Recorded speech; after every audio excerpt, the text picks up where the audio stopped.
আসসালামু আলাইকুম। আজকে আপনাদের জন্য আরো একটি নতুন ভিডিও নিয়ে এলাম। খুবই অল্প সময়ে রাইস কুকারে নরম তুলতুলে পাউরুটি বানানোর রেসিপি। চলেন তাহলে দেখে নেওয়া যাক আমি কি কি উপকরণ ব্যবহার করলাম। আমি এখানে 1 কাপ পরিমাণ চিনি, 2 চা চামচ ইস্ট ব্যবহার করেছি।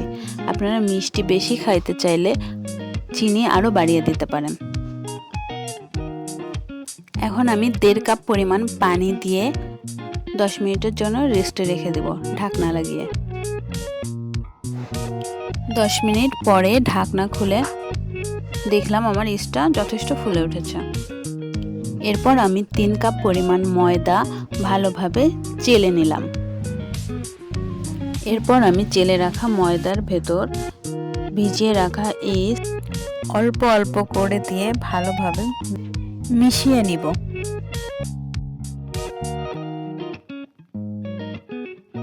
আমি স্বাদ মতো লবণও অ্যাড করে দিলাম। এখন আমি পাউরুটি বানানোর জন্য উপকরণটি ভালোভাবে মুথে নেব। এখন আমি মুথে রাখা উপকরণটিতে অল্প পরিমাণ ঘিও অ্যাড করে দিলাম। এখন আমি উপকরণটি 1 ঘন্টার জন্য রেস্টে রেখে দিলাম।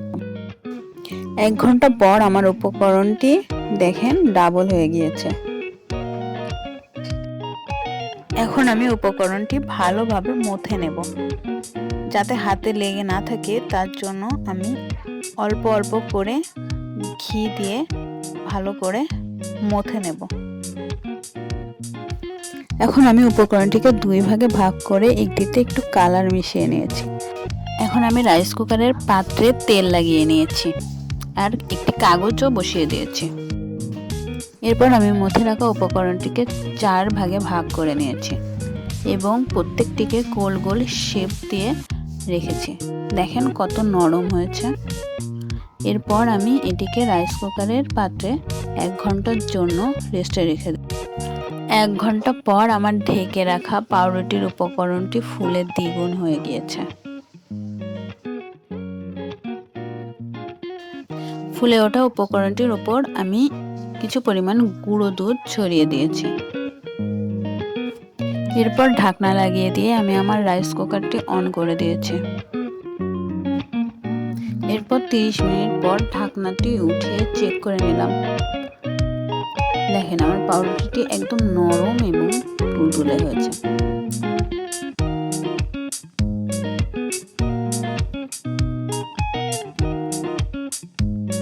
এবার দেখেন আমার পাউরুটিটি কত সুন্দর কালার এবং নরম এবং সফট হয়েছে।